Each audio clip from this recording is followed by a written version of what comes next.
नमस्कार प्रेक्षकांनो, ठरलं तर मग मालिकेच्या आजच्या म्हणजेच 31 ऑगस्टच्या भागात आपण पाहतो की कुसुम आणि अर्जुन हॉस्पिटलमध्ये असतात. ते एकमेकांशी बोलत असताना अर्जुन कुसुमला असं म्हणतो की मी जेव्हा सायलीला तिला तिच्या लहानपणाबद्दल तिच्या आईवडिलांबद्दल विचारण्याचा प्रयत्न केला तेव्हा तिला त्रास व्हायला लागला.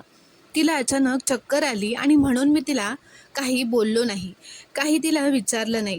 तो असं म्हणतो की कुसुमताई, सायली लहान असताना आश्रमात आली तेव्हा तुम्ही तिथे नव्हतात, पण मधुभाऊ तिथे होते आणि मधुभाऊ आपल्याला आत्ता तिच्या लहानपणाबद्दल काही सांगू शकणार नाहीयेत. पण तुमचा आश्रम, ते घर, ते आश्रम आपल्याला सायलीच्या लहानपणाबद्दल बरंच काही सांगू शकेल. सायली लहान असताना सापडली तेव्हाच्या ज्या गोष्टी तिच्याकडे सापडल्या त्या नक्कीच मधुभाऊंनी टाकून दिल्या नसतील. मग मला आश्रमातच शोधायला हवं. तर कुसुमताई सुद्धा असं म्हणते की हो, मधुभाऊंना ही सवय होती की त्यांना जर काही सापडलं तर ते कधी टाकून द्यायचे नाही, त्यांच्याकडे नक्कीच त्या गोष्टी असतील. तर आता अर्जुन असं म्हणतो, आता आपल्याला आश्रमच सायलीचे आई वडील शोधण्यासाठी मदत करतील. तर आता त्याच दिवशी रात्री अर्जुन हॉस्पिटलमध्येच असतो. तो विचार करत असतो व मनातच असं म्हणतो, मी आत्ताच आश्रमात जाऊन बघतो की तिथे सायलीच्या बालपणीच्या काही वस्तू मिळत आहेत का. तर आता अर्जुन विचार करत असताना तेवढ्यातच सायली तिथे येते व अर्जुनला असं म्हणते, अहो घरी निघूयात ना आता आपण. तर अर्जुन मात्र सायलीला काहीतरी कारण देऊन घरी येण्यासाठी टाळत असतो, कारण त्याला आश्रमात जायचं असतं. आता तो सायलीला असं कारण देतो की सायली, अगं मला ना इम्पॉर्टंट मीटिंग आहे, मला क्लायंटला भेटायला जायचं आहे, असं तो म्हणतो. तर सायली आता त्याच्यावर चिडतच म्हणते, काय हो, उद्या सण आहे आणि सण असल्यामुळे सणाची सगळी खरेदी करायची आहे आपल्याला, आणि तुमच्या त्या क्लायंटला काही सणवार आहे की नाही, असं ती रागातच म्हणत असते. तर आता अर्जुनसुद्धा आश्रमात जायचं कॅन्सल करतो व म्हणतो, बरं बरं सायली, ठीक आहे, मी नाही जात आज, आपण जाऊया खरेदी करायला, असं म्हणून आता ते दोघेही हॉस्पिटलमधून खरेदी करायला बाहेर निघतात. तर आता इथे दुसरीकडे सुमन आता त्यांच्या घरात बसलेली असते. सुमन आता त्या गोष्टीचा विचार करत असते जेव्हा तिने नागराज आणि महिपतला एकत्र बघितलेलं असतं. तिला पुन्हा पुन्हा तेच आठवत असतं. तर आता तेवढ्यातच रविराज घरी येतात. रविराज घरी आल्या आल्या सुमनकडे पाणी मागतात. सुमनचं मात्र लक्ष नसतं, कारण सुमन त्याच गोष्टीचा विचार करत असते. तर आता रविराज सुमनला हाक मारतात. सुमन उठते आणि सुमन आता रविराजला पाणी द्यायला जाते. तर आता सुमन रविराजला विचारणारच असते, तितक्यातच नागराज मागे येऊन उभा राहतो. सुमन एका डोळ्याने बघते की नागराज मागे येऊन उभा आहे आणि आता ती जे विचारणार असते ते सोडून ती दुसरंच काहीतरी विचारते. ती आता रविराजला असं विचारते की भाऊजी, महिपत अजून जेल बाहेर कसा? साक्षी बरोबर त्याला सुद्धा शिक्षा का नाही झाली? तर रविराज असं म्हणतात, अगं गुन्हेगाराच्या बापालाही शिक्षा करायची असा कायदा नाही आहे, नाहीतर मला सुद्धा जेलमध्ये जावं लागलं असतं ना.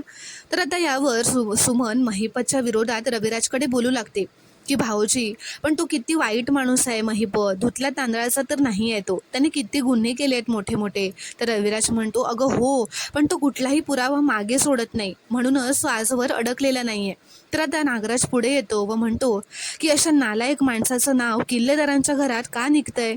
तर आता सुमन म्हणते, अरे तुम्ही कधी आलात? तर नागराज म्हणतो, तुमच्या दोघांचं जेव्हा बोलणं चालू असतं ना, ते होतं ना, तेव्हाच आलो.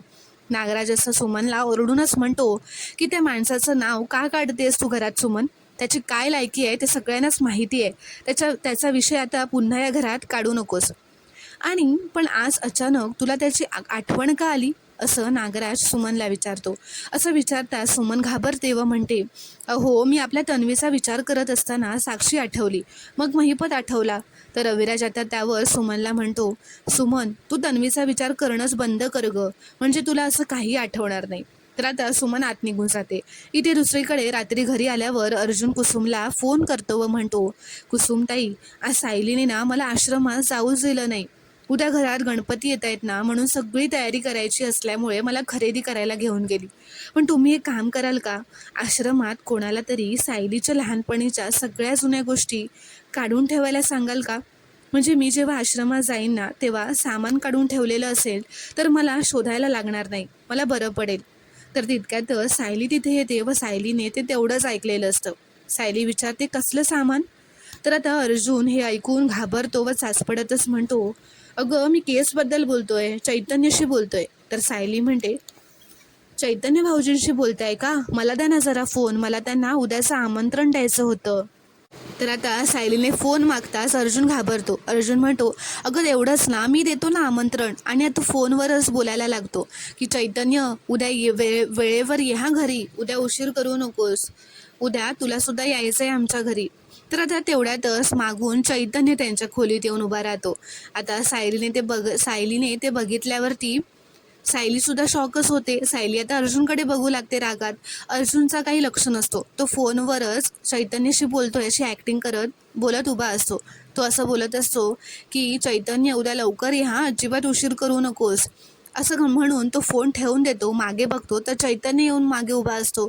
तर आता हे सगळं बघितल्यानंतर सायली खूपच रागातच विचारते अर्जुनला की कोण होतं फोनवर, कोणाशी बोलत होता तुम्ही, फोन द्या इथे, असं म्हणत आता सायली रागातच अर्जुनच्या हातून फोन काढून घेते व बघते व म्हणते, तुम्ही कुसुमताईंशी बोलत होतात? अहो मग माझ्याशी का खोटं बोललात, असं म्हणत ती रागातच त्यांच्या खोलीबाहेर निघून जाते.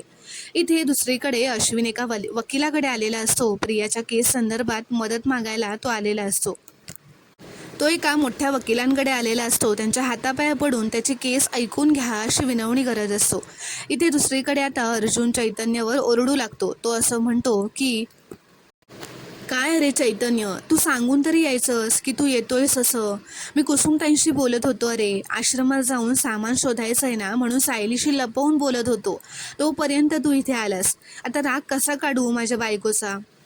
तर आता इथे दुसरीकडे अश्विन त्या वकिलाला सांगतो की माझ्या बायकोला तन्वी सुभेदारला एका आरोपीला मदत केल्यामुळे 7 वर्षांची तुरुंगवासाची शिक्षा झाली आहे.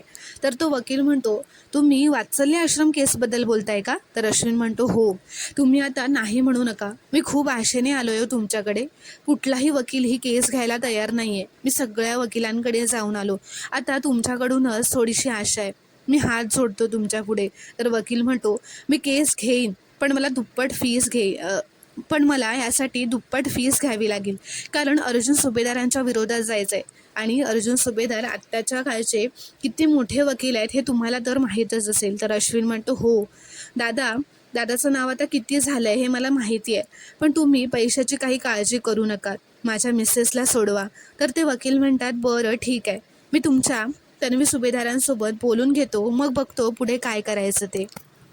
तर आता इथे दुसरीकडे रात्र झालेली असते. सायली अर्जुन त्यांच्या खोलीत असतात. सायली अर्जुनवर चिडलेली असते. अर्जुन कान पकडून माफी मागून सायलीचा राग घालवण्याचा प्रयत्न करत असतो.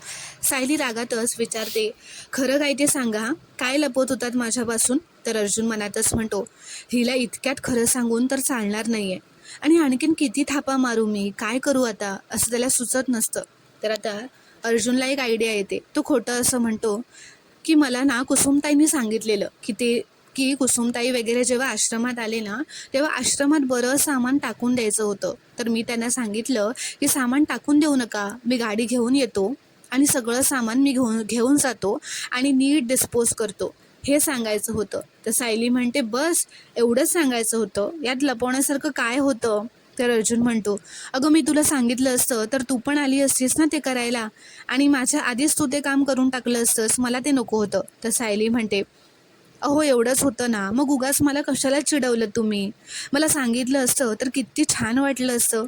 बरं जाऊ द्या, उद्या मला लवकर उठून मोदकाची तयारी करायची आहे, मी झोपायला जाते, असं म्हणत आता सायली झोपायला जाते. तर आता अर्जुन मनातच म्हणतो, तू किती इनोसंट आहेस का सायली, मला तुझ्याशी खोटं बोलण्याचं गिल्ट येते, पण मी तुझ्या आईबाबांना शोधून काढेनच, आणि तेव्हा त्या आनंदात तू मला नक्की माफ करशील. तर आता दुसऱ्या दिवशी सकाळी घरात सगळे तयार झालेले असतात. सायली किचनमध्ये जेवण करत असते. सगळे छान तयार होऊन घराची सजावट करत असतात. तर आता अस्मिता सुद्धा तिथे येते. अस्मिता आता मुद्दाम सायलीवर ओरडण्याचं नाटक करत असते. ते अर्जुनला माहिती असतं, प्रतापला माहिती असतं, सायली, विमल सगळ्यांना माहिती असतं, फक्त कल्पना आणि अश्विनला माहीत नसतं. तर कल्पना समोर आणि अश्विन व कल्पना यांनाच या नाटकाबद्दल माहीत नसतं. बाकी सगळे या नाटकात सामील असतात. अस्मिताने सायलीला बोलल्यावरती कल्पनाला राग येतो, ती चिडते. तर अस्मिता लगेचच कल्पनाला असं म्हणते, मम्मा सायलीला मी जरा काय बोलले, तुला लगेच राग आला का? तर प्रेक्षकांनो, आता पुढील भागात आपण पाहतो की सुभेदारांच्या घरी गणपतीचं आगमन झालेलं असतं. तर प्रेक्षकांनो, आता पुढील भागात आपण पाहणार आहोत की सुभेदारांच्या घरी गणपतीचं आगमन होणार आहे आणि या गणपतीच्या घरी आगमनानेच आपण पाहणार आहोत की आता पुढे जाऊन कल्पना आणि सायलीमधली जी दरी आहे ती मिटणार का, हे पाहणं आता खूपच रोमांचक ठरणार आहे. व्हिडिओ पूर्ण बघितल्याबद्दल धन्यवाद. व्हिडिओ आवडल्यास कॉमेंटमध्ये नक्की कळवा व चॅनलला प्लीज सबस्क्राईब करा.